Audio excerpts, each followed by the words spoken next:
عشرة داير بانكوب كشاها كواسكرية أضيقنا وبلا عمل لباتن سنوات بلا عمل بوها إذا كي هو إنه ولا باتن شر سكول بانك قصاري مدرسة بانك قصاري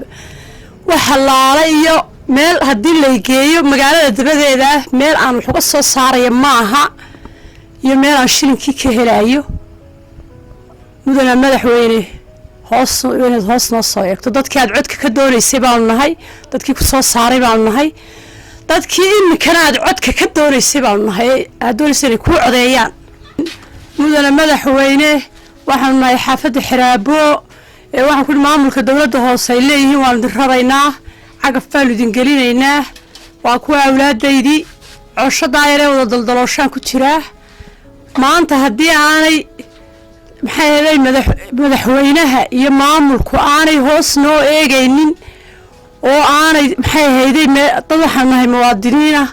oo aan xalaaliyo waxay haystaan jirin halkaasaan koob shaaha ku kariyaa waana ii hoy dadka reer Soomaaliya ee wadanka laga raafayo kuwa anaguna kuwaasaan la midnahay anagana kuwaana la raaciyo waxa kale oo sheegayaa waxa la yiri dadka waxa loo rarayaa meel aan biyo lahayn shamiito hoosteeda awlaadaha wax noo barta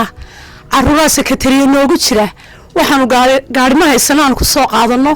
waxaanu iskuul ku keenno ma haysano 10 kun oo shilin ma awoodno halkaan meel aan u soconiyo meel aan tagayna toona maaha halkaasaan doonaynaa inaan ku dhimanno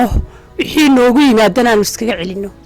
anigu imika gurigan waxaan deganaa muddo 35 sano 35 sano aan deganaa imika waxa weeye dad badan oo fara badan bulsho badan baan ku nool guriga imika igu xigay aad arkayso ee cusub ee binada guriga ku xigay baan ahaanu gurigana 2020kii ayaa imika la dhisay dadka iyagan imika la barakicinayo waxaanu u sheegaynaa xukuumadda sare madaxweynaha wasiirka arrimaha gudaha waxgaradka aqoon-yahanka culimaadudiinka cid kastoo ay khusayso arrintan in arrinta barakaca ah ee ka socota xaafadda xiraabo magaalada berbera in runtii si caqliyana loo soo farageliyo oo bulshadan maalin walba barakaca iyo hantidaada iyo cagafta iyo ciidamada isbarbaryaacaya loo dalbanayo in laga daayo haddii kale dadkani waxaa dhici doona inuu qof waliba uu gurigiisa difaaco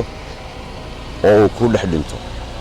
haddii aan laga deynin dhibaatooyinkan barakaca iyo mashaakilaadkan soo noqnoqonaya dadkana in la barakiciyo maaha